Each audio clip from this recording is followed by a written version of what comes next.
10,000 მილის დაშორებით იერუსალიმიდან ისრაელი დიპლომატიურ დროშას აღმართავს წყნარ ოკეანეში. საგარეო საქმეთა მინისტრმა გიდეონ საარმა ოფიციალურად გახსნა ისრაელის პირველი საელჩო ფიჯიში, რაც ორ ქვეყანას შორის ურთიერთობების ახალ ეტაპს აღნიშნავს.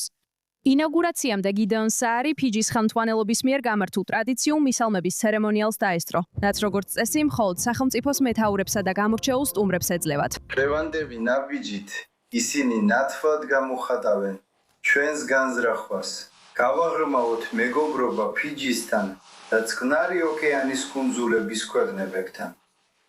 ვიზიტის ფარგლებში გაიმართა შეხვედრები ფიჯის უმაღლეს ოფიციალურ პირებთან, მათ შორის პრეზიდენტ ნაკამა ლოლებალოსთან და პრემიერ-მინისტრ სიტივენი რაბუკასთან. ორ ქვეყანას შორის ასევე გაფორმდა შეთანხმებები, რომლებიც მიზნად ისახავს თანამშრომლობის გაფართოებას დიპლომატიისა და განვითარების სფეროებიდან დაწყებული, ეროვნული უსაფრთხოებით დამთავრებული.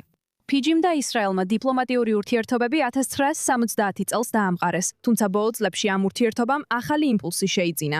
საელჩოს გახსნა ხდება მას შემდეგ, რაც ფიჯიმ 2025 წლის სექტემბერში იერუსალიმში საკუთარი საელჩო გახსნა და გახდა მე-7 ქვეყანა მსოფლიოში, რომელმაც საელჩო ისრაელის დედაქალაქში განათავსა. მაშინ როცა ქვეყნების უმეტესობა კვლავაც ინარჩუნებს საკუთარ საელჩოებს თელ-ავივში. მათი თქმით, ეს ჩვენი ურთიერთობების ოქროს ხანაა.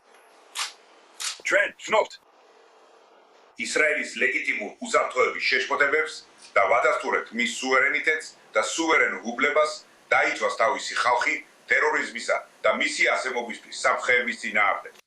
საარი შეაქო ფიჯის მუდმივი მხარდაჭერა ისრაელის მიმართ საერთაშორისო ფორუმებში, მათ შორის ისრაელის პოზიციების მხარდაჭერა საერთაშორისო სასამართლოში.